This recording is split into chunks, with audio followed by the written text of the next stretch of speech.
N बद्धो Baliraja दानवेंद्रो महाबल तेन त्वामभि बद्धनामि रक्षे माचल माचल। अर्थात जिस रक्षा सूत्र से महान शक्तिशाली दानवेंद्र राजा बलि को बांधा गया था, उसी रक्षा बंधन से मैं तुम्हें बांधती हूँ। यह तुम्हारी रक्षा करेगा और संकट से तुम मेरी रक्षा करना। आज रक्षाबंधन का पवित्र पर्व है। इस पर्व की आप सभी को अनंत शुभकामनाएं। मैं अनामिका आप सभी का हार्दिक अभिनंदन और स्वागत करती हूँ।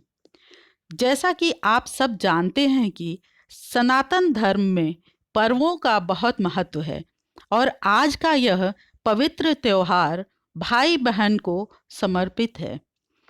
आज यह जानने का प्रयत्न करते हैं कि इस धर्म और धार्मिक त्योहार की शुरुआत कैसे हुई। एक कथा के अनुसार प्राचीन काल में देवों और असुरों के बीच लगातार 12 वर्ष तक संग्राम हुआ। युद्ध में असुरों की विजय होने लगी। असुरों के राजा ने तीनों लोकों पर आधिपत्य कर लिया। असुरों के सताए देवराज इंद्र देवगुरु बृहस्पति की शरण में पहुंचे और रक्षा के लिए प्रार्थना किया। श्रावण पूर्णिमा के दिन प्रातःकाल रक्षा विधान पूर्ण किया। साथ ही इंद्र की पत्नी ने भी पूजा कर मंत्रों को दोहराया और सभी ब्राह्मणों से रक्षा सूत्र में शक्ति का संचार कराया और वह रक्षा सूत्र इंद्र को बांध दिया गया। इस रक्षा सूत्र से प्राप्त बल के माध्यम से इंद्र ने असुरों को हरा अपना खोया हुआ शासन पुनः प्राप्त किया। एक दूसरी कथा के अनुसार राजा बलि बहुत दानी राजा थे और भगवान विष्णु के अनन्य भक्त थे। एक बार उन्होंने यज्ञ का आयोजन किया और उसमें भगवान वामन अवतार ले बलि से 3 पग में सब कुछ मांग लिया और बलि को पाताल का स्वामी बना दिया। तब बलि ने भगवान से प्रार्थना की कि हे प्रभु, मैं अपना सब कुछ दे चुका हूँ।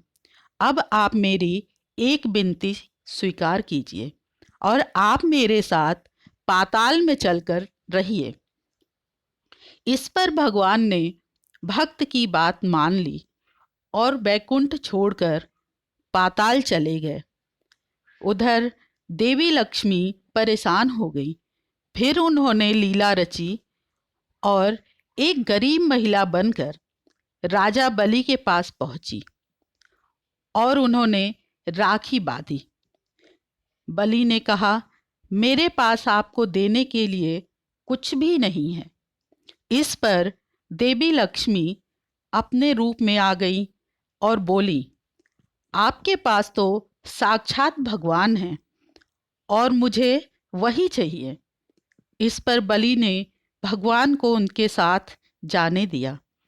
जाते समय भगवान विष्णु ने बलि को वरदान दिया कि वह हर साल 4 महीने पाताल में ही रहेंगे। यह 4 माह चतुर्मास के रूप में जाना जाता है। राखी से जुड़ी एक और सुंदर घटना का उल्लेख मिलता है। जब युधिष्ठिर राजसूय यज्ञ कर रहे थे, उस समय सभा में शिशुपाल भी मौजूद था। शिशुपाल ने भगवान कृष्ण का बहुत अपमान किया। उस समय भगवान ने उनका वध कर दिया। जब सुदर्शन चक्र उनके पास लौट रहा था, तब भगवान की छोटी उंगली थोड़ी कट गई। यह देख द्रौपदी ने अपने साड़ी का पल्लू फाड़कर भगवान कृष्ण की उंगली पर लपेट दिया। इस पर भगवान ने द्रौपदी को वचन दिया कि एक एक धागे का ऋण चुकाऊंगा। इसके बाद जब कौरवों ने द्रौपदी का चीर हरण करने की कोशिश की, तब भगवान ने द्रौपदी का चीर बचाया। द्रौपदी ने भगवान के उंगली पर जो पल्लू का टुकड़ा बांधा था, वो दिन श्रावण मास की पूर्णिमा का दिन था। महाभारत युद्ध के दौरान युधिष्ठिर ने भगवान कृष्ण से पूछा, हे कान्हा, मैं कैसे किसी संकटों से पार पाऊं? तब भगवान ने कहा कि आप अपने सभी सैनिकों को रक्षा सूत्र बांध दें, इससे उनकी विजय सुनिश्चित हो जाएगी। और युधिष्ठिर ने ऐसा ही किया, और उस दिन भी श्रावणी पूर्णिमा थी। इतिहास की एक घटना के अनुसार सिकंदर पूरे विश्व पर फतह करने निकला और भारत आ पहुंचा। यहाँ उसका सामना राजा पुरु से हुआ।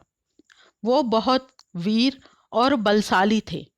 उन्होंने सिकंदर को हरा दिया। उसी दौरान सिकंदर की पत्नी को भारतीय त्योहारों का पता चला।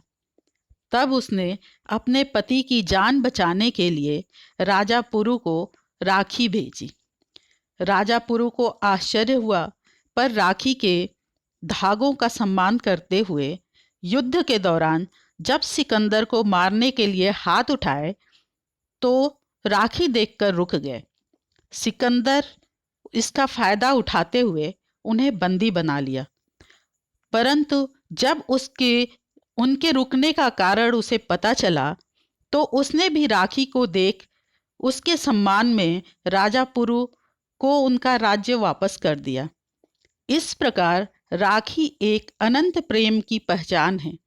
आज के परिवेश में भी राखी की मर्यादा रखते हुए बहुत से ऐसे भाई बहनों के उदाहरण मिलते हैं, जिससे मन गौरवान्वित हो उठता है। जय सनातन, जय भारत।